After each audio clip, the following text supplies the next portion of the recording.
think about my brother. I love this guy so much. Think about them and be like, what state would I leave them in? And to even come and take my life or hang myself in a foreign land that's not home. You know, I started thinking of all of those things. I don't know what happened. I really don't know what happened. And I just found myself sitting under the tree and I was crying because everything at that time seemed really so hard. Even taking my life seemed so hard, yet I wanted to do it. That is why I always say that to other people, that God is alive and God is there. Sometimes He makes you walk.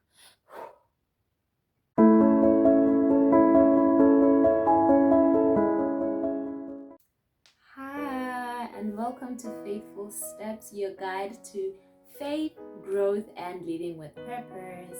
Let's grow together. So, being a person who has endured a phase where I had to learn most things about faith, about living with purpose all alone, I figured that I could create this channel so that I can help other people who are maybe finding themselves in a position that I used to be in, to let them know that, hey, you're not alone. There's actually somebody or some people who have went through that, and we're here and we're willing to help you go through it and not alone. So Faithful Steps is a YouTube channel that I have created, and I have created it so that I can be able to help people to be able to journey along in their Christian lives, to journey along safely, knowing that they have a community of people who have journeyed through that. And this is where faith meets growth and spirituality fuels your journey. So here we will basically explore the power of unwavering faith and undercover practical tools for personal development. Together we will walk the path of purpose and transformation. So let's take the steps of faith one day at a time, shall we? Yeah. So before I say anything or get into anything deep or much further, I just want to share my testimony.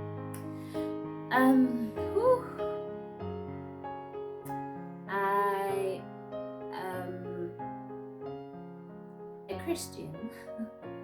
I was born one, or let me say I was born into a Christian family, a pastoral family to be precise. My dad's a pastor and my mom is an evangelist. So growing up in such a family, one would say the children would have to be devoted, dedicated, and know Christ more and all alike, But for me, it was more of I grew up more in church than I grew in Christ. So I was kind of like, okay, my mom and dad, the pastors, which means I'm guaranteed heaven. My mom and dad, they pray, which means I'm always safe, I'm always one. Little did I know that I needed to do that myself. And with all this pressure that is there,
I'm not against the issue of going to watch football at social clubs and whatever, but I'm against the fact of going there and doing all of those other things, that they're immoral and they're considered to be a sin, against God. I entered into relationships, oh, that I now regret entering into, but it's something of the past. So that is how things went down. That is how I gave up.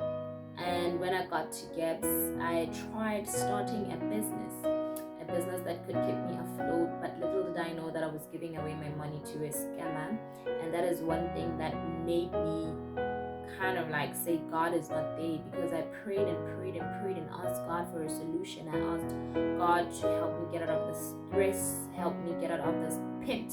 And it really never happened. And I started to think that God is not real. God is, all of those things, because the blessings and everything had not happened to me. And one day I just sat and I was like, you know what? The only thing that God has done for me is keep me alive until this age so that I can get into these problems. And I was like, so no more God, and I took a step back, and everything went by so fast. But again, I was always so stressed, depressed, always sleeping, and the only time I had to go out was to go out and stay out late at night and do the things that I did, the things that weren't pleasing to the eyes of God. So 2021, still the same year, around November, I found, or rather I saw a TikTok, and it was one of the TikTok influencers of BW. They were advertising, the church that they're going to and everything, and I decided to kind of like, okay, let me just check out this place. I went there for the first time, and tell you what, it was nice. It was nice, but a bit of a shock in terms of the worship, the praise and everything, because when you're used to this African you understand. So I kind of like went there, but then the atmosphere itself, there was so much love. You could feel it in the air. Love was in the air. Peace, joy, and happiness, all those in one place. You can actually think of how it is in such a place. So I went there, and everything was good, man. I know I cried the first service, the time I went there, and I really felt relieved, because I was so depressed, I was so saddened. But for once, I found a place that I can just sit, cry, let it all out, and nobody judges me. So I went there like for the first time, the second time, the third time, and I felt like nothing was happening, and that is the moment where I'm like, okay, I was rushing God. I mean, now that I have that revelation, I'm like, okay, fine, I was rushing God, and I backslid after going there for like the third time. I backslid. I remember one time, I went out for a social club outing, and the social club outing, after the game, we went to a place which was near church, like literally in the same complex. I had my space on block 8. That's where we were. So I kind of like got out of my space at the bar and went and just looked at the church and the building. I was like, I entered these doors 3 times and I left. And the time I entered these 3 doors, I had peace, I had joy, and I was on a journey of like being a newbie, you understand? So I took a decision to get back to church, and I did. Yo guys, I'm a strong soldier now. I'm a strong soldier, and we're going. So I came back to church. I started being devoted, I started being committed, coming to church and everything. I just went to God, and I was like, God, I know all of this happened for a reason. So you say in the Bible, everything has its time. There's a time for joy, there's a time for sadness, and all of that. And again, you did not promise that we will not see challenges. Yes, you promised us a perfect life, but you never said it won't come with challenges and tests. So then I went back to church. I started off by just, the slowness, taking everything step by step, cutting off a lot of things out of my life, those unequally yoked relationships, some friends that I didn't need, I cut them off, and life started making sense then. Life started making sense, and I'm so grateful to the church that I go to because they value community. They value having people around you to help you this journey. And I found some, and they have been people that have been touching my heart and talking to me, giving me advices, and they've helped me get to where I am right now. They've helped me get to where I am right now, and I am really, really so thankful. I don't want to cry. I don't want to cry. Yes. So yeah, man, that's about it. And I auditioned to be in the worship team. And yeah, it goes on the worship team, and we're still going strong. We're praising the Lord and we're doing everything for God. And it's really just so nice. Just so nice.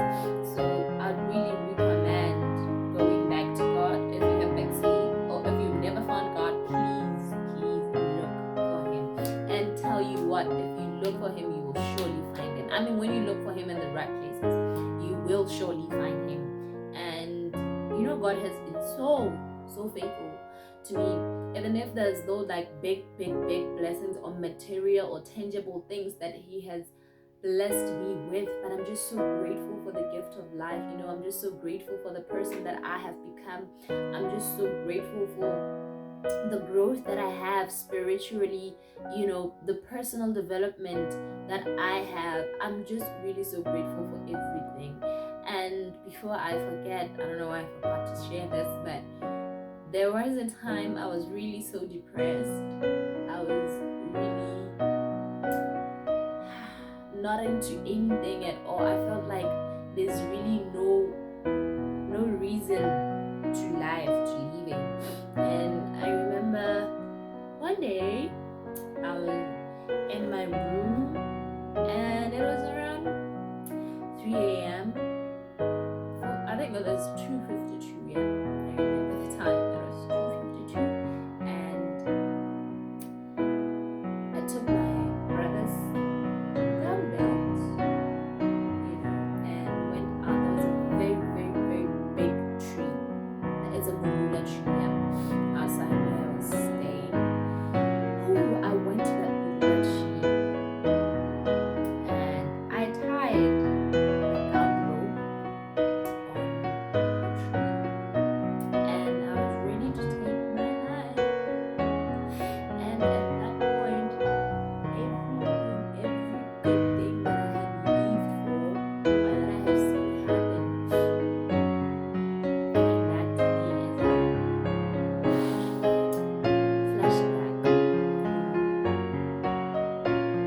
I also got to think about my family, think about my brother. I love this guy so much. Think about even like what state would I leave them in, and to even come and take my life or hang myself in a foreign land that's not home. I started thinking of all of those things. I don't know what happened. I really don't know what happened. And I just found myself sitting under the tree, and I was crying because everything at that time seemed really so hard. Even taking my life seemed so hard, yet I wanted to do it. That is why I always say that to other people, that God is alive and God is there. Sometimes He makes you walk. Sometimes He makes you walk through those parts and everything, not because He doesn't love you and not because He hates you, but because He is strengthening you, but again preparing you for a time as this, so that you can be able to say it out loud. The Bible says that they have overcome through the testimonies in their mouths. So I am an overcomer. I have overcome. As much as I get emotional when I think about those days, I'm really happy that I am freed from them, and I am really, really happy that I am where I am, and the relationship that I have with God is much stronger, and it's just me and God. I'm no longer dependent on the fact that my mom is a pastor, my dad is a pastor, and all the like. It's me and God. It's just me and Him, and we're there. Whew. So yeah, guys, God is really good, and with everything that I have done since then, since 2023 and 2024 this year, the growth has really been massive, and I'd love to say to anyone that is going through any kind of difficult situation or one that is similar to me, I know when somebody says hang in there, it's more of like, this person doesn't get what I'm going through, or it's more of like, this person really doesn't know how I feel. Believe me, God knows how you feel. Talk to Him. As hard as it is, as a non-believer as you are, or a believer, still go to Him and talk to Him. He's the only person that understands, that knows what you're going through and how you will get out of it. And sometimes just know that it's okay to reach out for help. It is okay to reach out for help. So that's about it, and I hope this testimony inspires someone to get into a journey to know God more, and pray to be by His feet each and every